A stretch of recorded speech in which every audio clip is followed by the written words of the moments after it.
Jharkhand high court ने JPSC परीक्षा रद्द करने के आदेश पर लगाई रोक। छात्र आंदोलन के बाद हेमंत सरकार ने लिया था फैसला।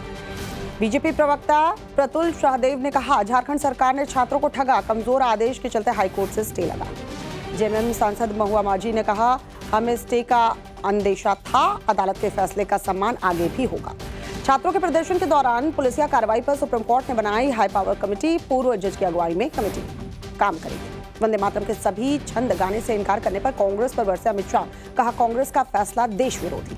वंदे मातरम को लेकर बोले कांग्रेस नेता इमरान मसूद। कहा, हमें देशभक्ति न सिखाए बीजेपी, देश की आजादी में हम लड़े। आदित्य ठाकरे ने कहा, बीजेपी का वंदे मातरम से क्या संबंध है? वंदे मातरम गाने के लिए किस बीजेपी नेता को फांसी? सूत्रों के मुताबिक कांग्रेस नेताओं पर खड़गे नाराज। कहा, हल्द्वानी में शुद्धिकरण को मुद्दा नहीं बनाया गया। कांग्रेस पर बरसे बिहार के मंत्री विजय सिन्हा का बयान। कहा, कांग्रेस तुष्टीकरण की राजनीति करती है। महाराष्ट्र बीजेपी अध्यक्ष रविंद्र चौहान का कांग्रेस पर निशाना। कहा, मोहब्बत की दुकान में दिमागी नक्सल मानसिकता घातक। चीनी की जमाखोरी रोकने के लिए सरकार का बड़ा एक्शन। सरकार ने चीनी की स्टॉक लिमिट घटाकर 15 दिन की। अरविंद केजरीवाल का पोस्ट लिखा, गन्ने से एथेनॉल बना रहे थे, अब चीनी की कमी हो गई और दाम बढ़ गए। कांग्रेस सांसद अखिलेश सिंह ने कहा, चीनी की कीमत में लगातार इजाफा, कमर तोड़ महंगाई से लोग परेशान, लेकिन सरकार संवेदनहीन।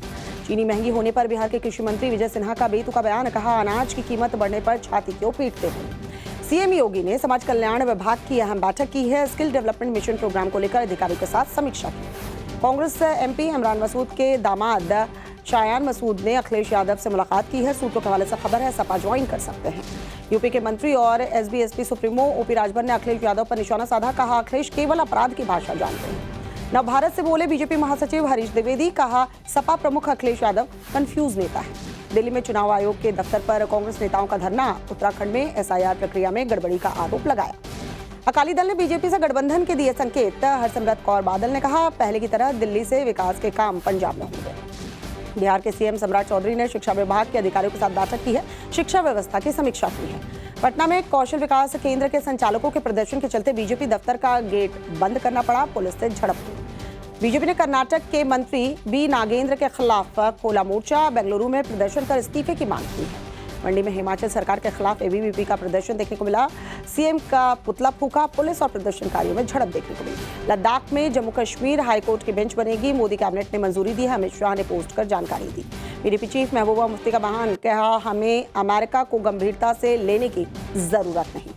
सुप्रीम कोर्ट ने 3 भाषा नीति पर पुनर्विचार करने को कहा। पूछा, अंग्रेजी को कैसे नॉन नेटिव लैंग्वेज कह सकते हैं?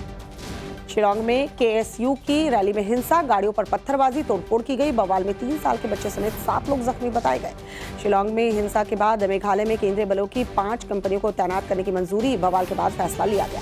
राम मंदिर ट्रस्ट के पूर्व महासचिव चंपत राय ने पत्र जारी किया है। लिखा, मंदिर प्रबंधन के आर्थिक व्यवहार में पारदर्शिता, बंदी सिखों की रिहाई की मांग और पुलिस कार्रवाई के विरोध में कल पंजाब बंद। दोपहर 2 बजे तक बंद का ऐलान।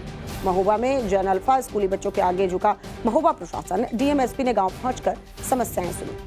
खाने के तेल को लेकर महाराष्ट्र एफडीए का बड़ा फैसला। अब खुला तेल बेचने की इजाजत नहीं होगी, पैकेजिंग में बेचना अनिवार्य होगा। बुलंदशहर में एफएसडीए की टीम ने छापेमारी की है। 200 किलो नकली पनीर, 1500 लीटर मिलावटी दूध नष्ट किया गया। वाराणसी में काशी विश्वनाथ मंदिर के बाहर मारपीट हुई है। चंदन टीका लगाने को लेकर विवाद हुआ है। हिरासत में 3 आरोपी। दिल्ली में जाफराबाद मेट्रो स्टेशन के नीचे नाले में बहा बच्चा। पुलिस, दमकल और प्रशासन की टीम रेस्क्यू में जुटी। हिसार में कोर्ट के बाहर गैंगस्टर विनोद की गोली मारकर हत्या। बाइक सवार बदमाशों ने 12 राउंड फायरिंग की। बिहार के भागलपुर में सीआईडी का फर्जी डीएसपी बनकर लाखों की ठगी, आरोपी दरोगा फरार। बांका और भागलपुर में कई केस दर्ज हैं। एमपी के सागर में कलेक्टर ऑफिस के बाहर 2 युवतियों में जमकर मारपीट हुई है। विवाद के बाद दोनों ने शिकायत दर्ज करवाई।